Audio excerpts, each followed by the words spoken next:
भक्तों, ओम नमः शिवाय, श्री शिवाय नमस्तुभ्यम, जय श्री महाकाल। जी हाँ भक्तों, क्या आपके भी घर में कोई ऐसा व्यक्ति है जो बहुत ज़्यादा बीमार रहता है? उसके बीमारी का कारण आपको पता ही नहीं चल रहा कि आखिरकार वो इतना ज़्यादा बीमार क्यों रहता है।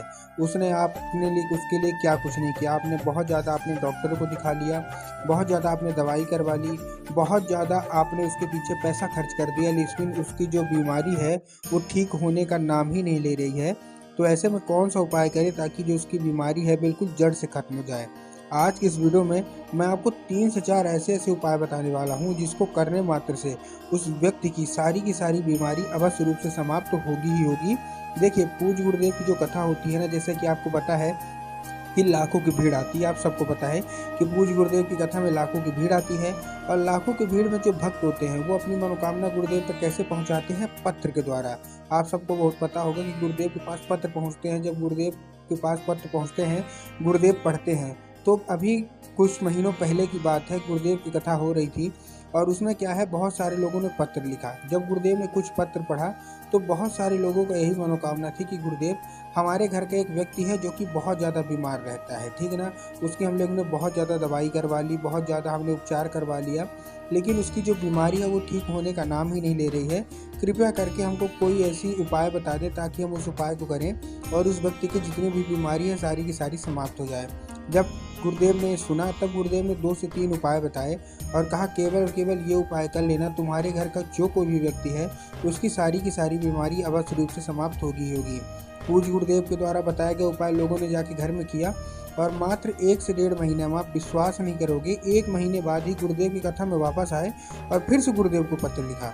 लेकिन ये वाला जो पत्र था ये गुरुदेव को धन्यवाद के रूप में पत्र था कि गुरुदेव धन्य हो आपका, आपके द्वारा बताया गया उपाय हमने कर लिया है और हमारे घर का जो व्यक्ति था जो कि बहुत ज़्यादा बीमार रहता था, उसकी जो बीमारी थी पूर्णतः समाप्त हो गई है। आपका कोटि कोटि धन्यवाद। तो देखिए, अगर आपको भी जानना है कि आखिर ऐसा कौन सा उपाय है जिसको करने मात्र से मात्र 1 महीने के अंदर व्यक्ति की सारी बीमारी समाप्त हो जाती है, तो चलिए हम बताते हैं आपको आज की इस वीडियो में। लेकिन उससे पहले चैनल पर अगर पहली बार आए हैं और आवाज़ मेरी पहली बार सुन रहे हैं तो वीडियो को कर दें लाइक और चैनल को भी कर लें सब्सक्राइब, ताकि पूजनीय पंडित प्रदीप जी मिश्रा के रोज़ नए नए उपाय जो कि मैं उनकी कथा से सुनता हूँ, श्रवण करता हूँ, सबसे पहले मैं आपको प्राप्त करा सकूँ। ठीक, तो देखिए, जो हमारा बेलपत्र की डंडी का उपाय है वो मैं आपको लास्ट में बताऊँगा। उसके पहले मैं आपको 2-3 और उपाय बताने वाला हूँ और जो लास्ट वाला उपाय है वो सबसे मेन है। लेकिन जो 3 उपाय मैं आपको बता रहा हूँ ये भी बहुत खास उपाय हैं, पूज्य गुरुदेव ने ही बताए हैं। ठीक, तो देखिए, जो हमारा पहला उपाय है वो आंवले के पानी का उपाय है। अब देखिए इसको करना कैसे है। सबसे पहले आपको तो 1 लोटा जल लेना है। जो जल है वो आपके घर का होना चाहिए, इस चीज़ का ध्यान रखना है।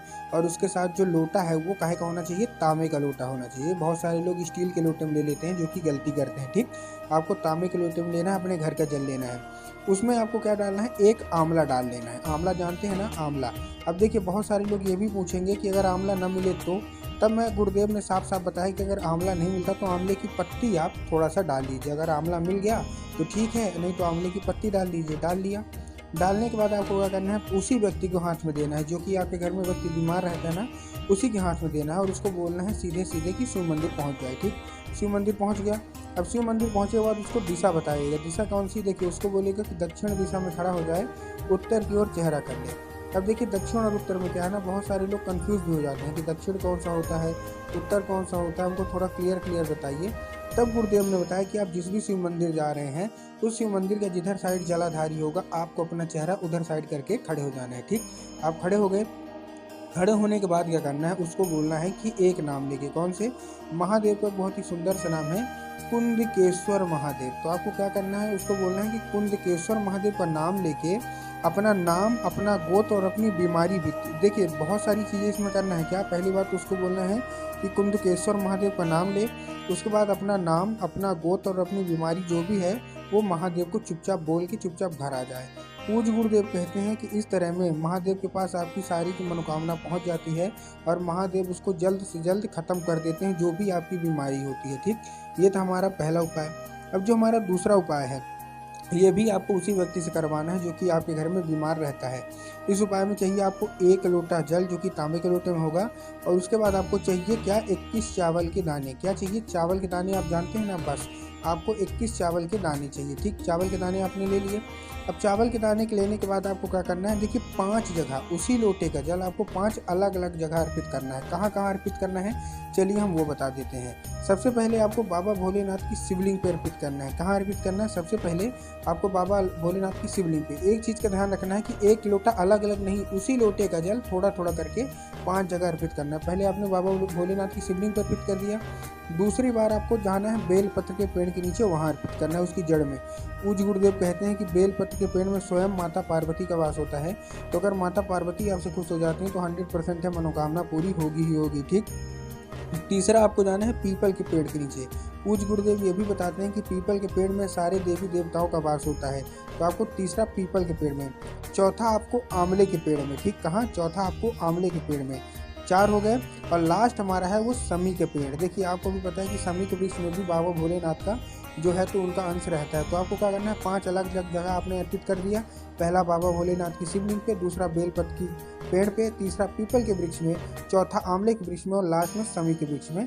और ऐसे करके आप अपनी मनोकामना भी मांगते रहिए। ठीक, आपकी बीमारी 100% मतलब खत्म होगी ही होगी। ठीक।